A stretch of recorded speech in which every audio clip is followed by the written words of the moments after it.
Hey, how you doing? This is Coach Carvel Bailey, and um, let me just say this: while I agree with the freedom of speech, um, I think that the freedom of speech has allowed for us to consistently be more disrespectful. I think the freedom of speech has allowed for us to consistently have less and less empathy for people.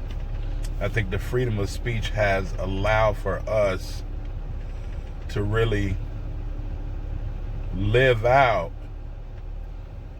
what some of us truly feel and believe without having to wear a mask anymore, right? So the freedom of speech has allowed for us to be very disrespectful as a culture, right? As an American culture. Freedom of speech has also allowed for us to, like show what's really inside of us, how we really, really, really, really feel.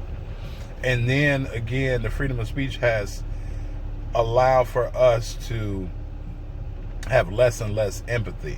And the reason that I'm saying us, even though I would like to not put myself in that category, so maybe I shouldn't say us, but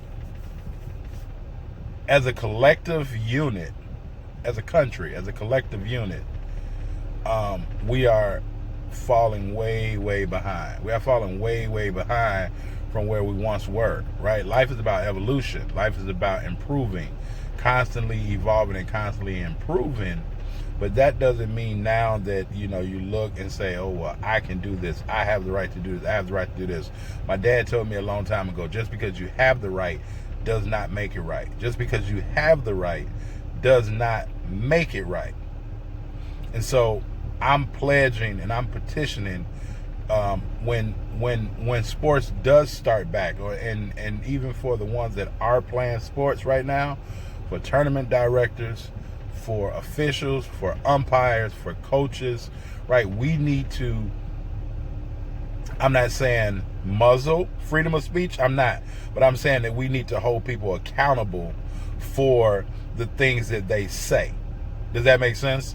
So from an athletic standpoint, we need to start holding these fans accountable. We need to start holding these parents accountable.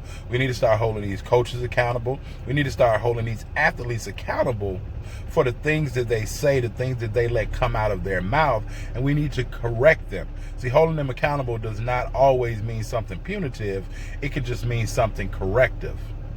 And I see so many times our young athletes are being taught the wrong things from the wrong people, because those people feel just because they have the right that it is right, and in fact it's totally, totally wrong.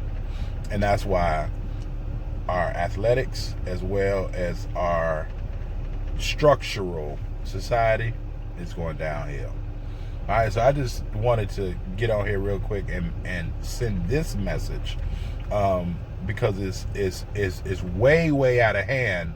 But we hear of so many individuals that skin doesn't look like mine, and they may want to say certain things, but they are really, really rational, and they think before they speak. And sometimes they even come and ask, okay, well, how can I help?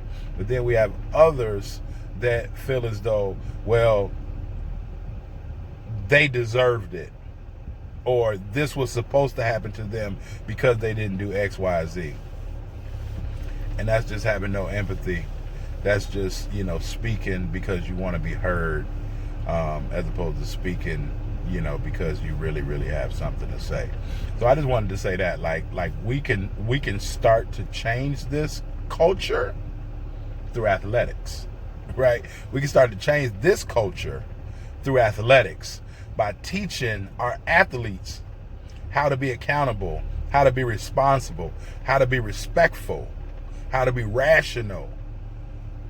And if coaches, program directors, athletic directors, administrators, if they're not all about teaching this, then you need to run away as fast as you can and find somebody that is all about teaching that.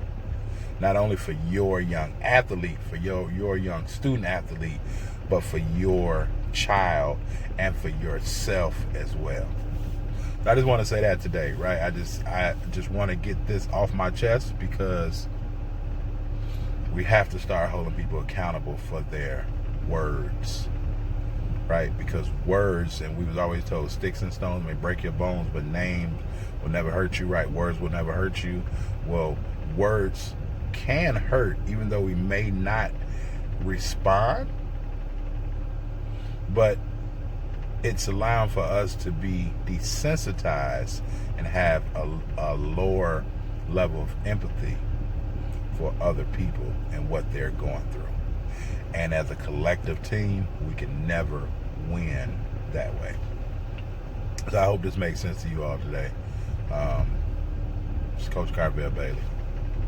Peace.